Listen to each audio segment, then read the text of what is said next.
Psalms chapter 139 verses 1 to 24. சங்கீதம் 139 முதல் படிக்கலாம்.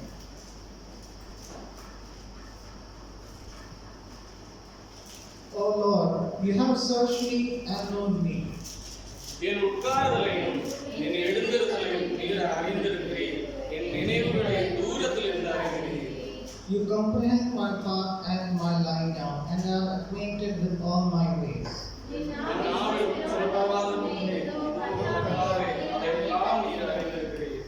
You have hedged me behind and before, and laid your hand upon me.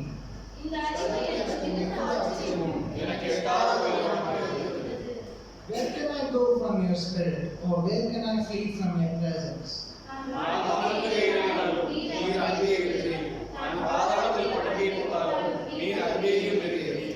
If I take the wings of the morning and dwell in the uttermost parts of the sea,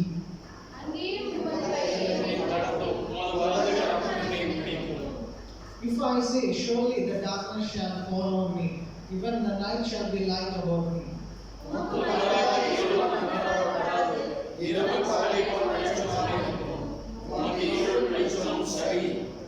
For you informed my inward parts, you covered me in my mother's womb.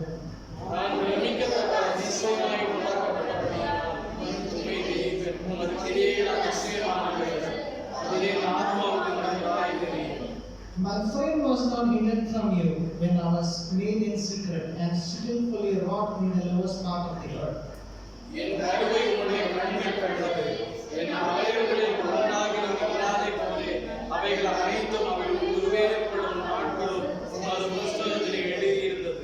How precious also are your thoughts to me, O God, how great is the sum of them.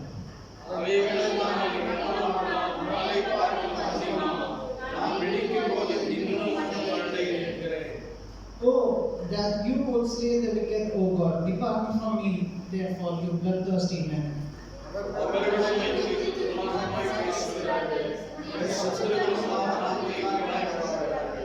Do I not hate them, O Lord, who hate you, and do I not loathe those who rise up against you?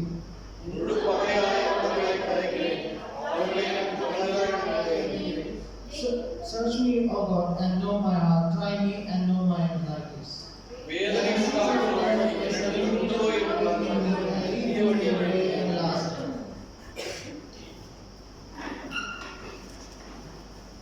So this chapter, Psalms 139, verse 124, it talks about David's perspective on God and his attributes, his divine attributes, and also his justice towards the evildoers. Like in the first 4 verses, it says, "Oh God, you have searched me and known me. You know my sitting down and my rising up. You understand my thoughts afar. You comprehend my path and my lying down, and are acquainted with all my ways. For there is not a word pardon, but behold, O Lord, you know it altogether." It talks about God's perfect knowledge. And also, He has the knowledge of all of us, like our words and our actions, all those things are crystal clear to Him. Even we can hide from other humans our actions. We can be deceptive to others, but God is watching all of us, and whatever we do, He knows that. And also, even our words, even before we can spell those letters, He knows what we are about to say, and the end of the complete sentence He already knows about it. So, really,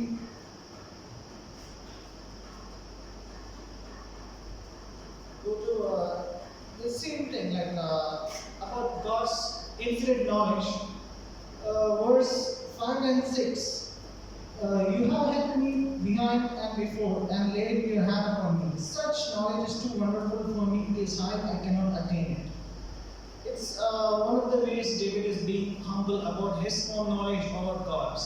Like one of the same thing, Prophet Isaiah, chapter 55, verse 8 and 9. He says something.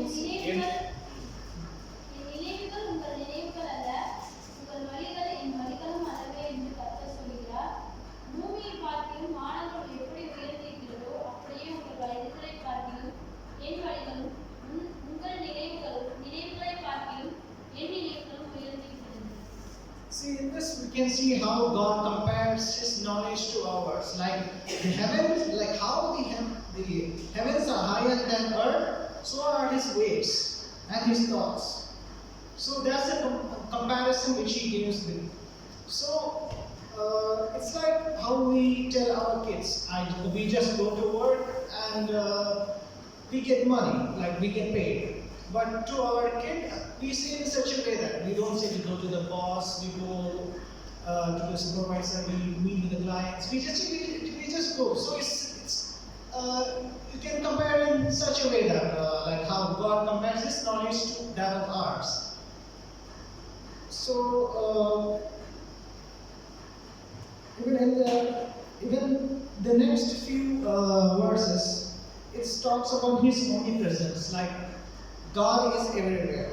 When we read verses 7, 8, 9 and 10, உடைய ஆவிக்கு மறைவாக எங்கே போவேன்? உடைய சமூகத்தை விட்டு எங்கே ஓடுவேன்? நான் வானத்துக்கு ஏறினாலும் நீர் அங்கே இருக்கிறீர். நான் பாதாளத்தில் படுக்கை போட்டாலும் நீர் அங்கேயும் இருக்கிறீர்.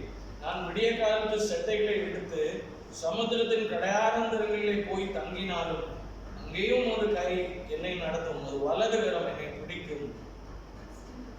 See, when we read this verse, one of the things which come to my mind is the story of Jonah. How he fled from God. Instead of going to Tarshish, instead of going to Nineveh, he went to Tarshish. So, because of that, how God changed his entire path. But even though he was in the belly of the fish, God was with him. That was His comforting hand which was with him, despite he disagreeing with God and trying to flee from Him. So this verse talks about His omnipresence. Wherever you are, He will be with you, and also He knows that about you because of those things.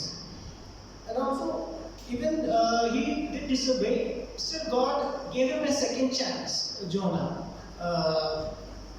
And thus His hand was still with him in this way. Then verses 11 and 12. இருள் என்னை மூடிக்கொள்ளும் என்றாலும் இரவும் என்னை சுற்றி வெளிச்சமாய் இருக்கும். உமக்கு மறைவாக இருளும் அந்தகாரப்படாது. இரவும் பகலைப் போல வெளிச்சமாய் இருக்கும். உமக்கு இருளும் வெளிச்சமும் சரி. This can mean about God's mercy and grace upon us. Like our hearts, it's full of darkness, but one thing that makes our darkness shine is God's light, which overpowers all the darkness of the world. Amen. Because God is greater than us. Amen. So one of the verse which we can refer to is in Psalm chapter 18, verse 28, which says, "For you will light up my lamp, for the Lord my God will enlighten my darkness." தேவரீர் என் விளக்கை ஏற்றுவீர், என் தேவனாய் கர்த்தர் என் இருளை வெளிச்சமாக்குவார். So through that, God's mercy and His grace is what shines our hearts, and not of our actions and of our nature, because our nature is sinful nature. It stems from our own heart. Amen. So the next few verses talk about the creation of ourselves, like verses 13 to 16. நீர் உள்ளந்திரியங்களை கைக்கொண்டிருக்கிறீர், என் தாயின் கர்ப்பத்தில் என்னை காப்பாற்றினீர். நான் பிரமிக்கத்தக்க அதிசயமாய் உண்டாக்கப்பட்டபடியால் உம்மை துதிப்பேன். உமது கிரியைகள் அதிசயமானவைகள், அது என் ஆத்மாவுக்கு நன்றாய் தெரியும். நான் ஒளிப்பிடத்திலே உண்டாக்கப்பட்ட பூமியின் தாழ்விடங்களிலே விசித்திர வினோதமாய் உருவாக்கப்பட்ட போது என் எலும்புகள் உமக்கு மறைவாய் இருக்கவில்லை. என் கருவை உம்முடைய கண்கள் கண்டது. என் அவயவங்களில் ஒன்றாகிலும் இல்லாத போதே அவைகள் அனைத்தும் அவைகள் உருவேற்படும் நாட்களும் ஒரு புஸ்தகத்தில் எழுதி இருந்தது. So in this, the first among the three verses talks about our own creation. Like in those days, like the data which we have now is much more than what they had those days. So he just talk about himself in his mother's womb, but he knew how complicated a human body is. Even though he didn't know the details, he knew all those things. like now we know our data is stored in our DNA, but in those days we don't know. But he said that he knows, like he even gives praise to God, like for he is fearfully and wonderful in made. Marvelous are your works, and that my soul knows very well. See, that understanding which he got, that it is complicated, is directly from God. Like all these things which he had in mind, and all these things which he have written, like no ordinary people without the grace of God, without his knowledge, can write all these things. In those days where science is not as developed as today. But all these things, he might not know the vocabulary of the things like DNA and all those things, because these are new words which we have created in the past 2-3 centuries. So, and also the next few, the last verse, verse number 16. Your eyes saw my substance, yet being unknown, and in your book they all are written, the days and fashioned for me as well. This talks about how he knew, even before he was born, God laid down his whole life in front of him. How he would be a shepherd, then he would be under the king, and also then later he would become a king, and how on, and even his death. All these things are predestined by God, and this is what it says about his. And also another one thing, which he says that, like about his thoughts, how precious are also your thoughts to me, O God. How great is the sum of them, that if I count them, they would be more in number than the sand. When I am still with you.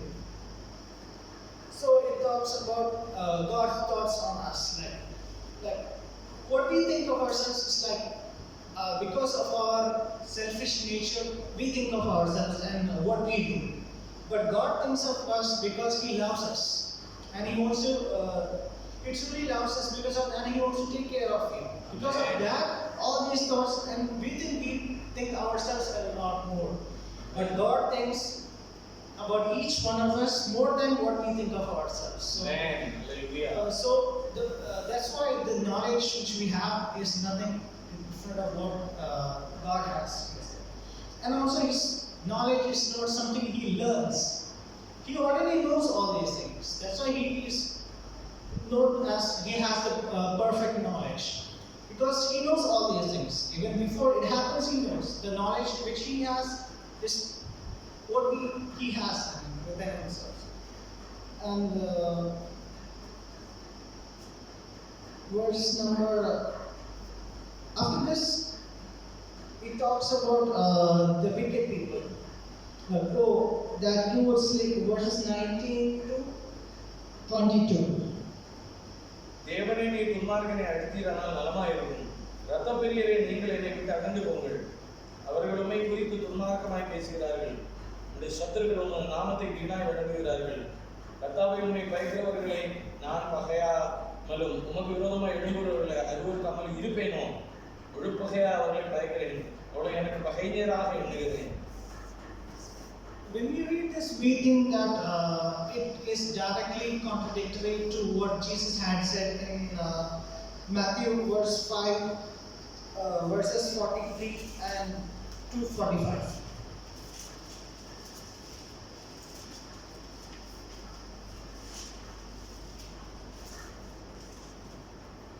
நான் உங்களுக்கு சொல்லுகிறேன், உங்கள் சத்துருக்களை சிநேகியுங்கள், உங்களை சபிக்கிறவர்களை ஆசீர்வதியுங்கள், உங்களை பகைக்கிறவர்களை நன்மை செய்யுங்கள், உங்களை நிந்திக்கிறவர்களாக உங்களை துன்பப்படுத்துவதற்கும் ஜெபம் பண்ணுங்கள்.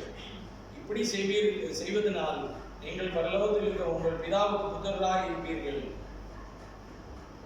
அவர் தீயோர் மேலும் நல்லோர் மேலும் தமது சூரியனை உதிக்க பண்ணி நீதி உள்ளோர் மேலும் அநீதி உள்ளோர் மேலும் மழையாய் பெய்ய பண்ணுகிறார். But when we think about these verses clearly, it clearly shows about God's enemies and not His own enemies. He's not hating His enemies, He's talking about God's enemies, all those who blaspheme His name and those who don't disregard God. But when we check David's life before he was a king, he actually showed mercy to his enemies. Like example, when we talk about Saul, he because of his jealousy, he hated David. But David had opportunities to actually kill him, but he didn't do that because he respected Saul, because he was God's chosen one. So because of that respect, he didn't do. Another one example is Nabal. Nabal, he was actually his herd. David and his men protected them. But when he asked for kindness in return, he was met with insults. But despite that, because of his hatred, like his heart, he went. But God intervened him through Abigail. Because of that, he stopped his sin from committing another murder.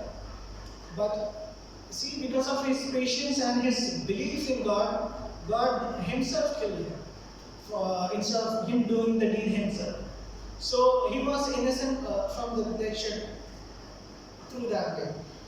This is one of the ways God takes care of us. But because we think we know a lot more about the things of the world than God. So because of that, we often don't submit to His will, and we take things on our hands. See, when David submitted his thing to the God, God took care of his enemies, even Saul. He didn't do anything towards Saul by himself. God did it for him. Then the last two verses, 23 and 24. தேவனே என்னை ஆராய்ந்து என் இதயத்தை அறிந்து கொள்ளும். என்னை சோதித்து என் சிந்தனைகளை அறிந்து கொள்ளும். வேதனை உண்டாக்கும் வழி என்னிடத்தில் உண்டோ என்று பார்த்து நித்திய வழியிலே என்னை நடத்தும். In this, he again turned back to himself about his vulnerabilities to the sin. So he asked God to search his own heart and look for whatever evil thoughts which are there in his heart, and to set him straight and to the way everlasting, so that he can also join God when his time on earth is over. So, what can we learn from these words? Like God, He knows us. He knows where we are. He made each and every one of us with a purpose. So, and also He is willing to put out the plan to fulfill in our life, like whatever plan He has for us. So, if any other human tries to define you whatever way the other human define you, it's through their lenses, not through God's way. So again, despite what other people think, you matter to God, and you matter so much that He sent His only Son for our sins, for retrieving us from the ways of the world. He sent His only Son, and we belong to Him because we are His children, and we are His forever. Praise God.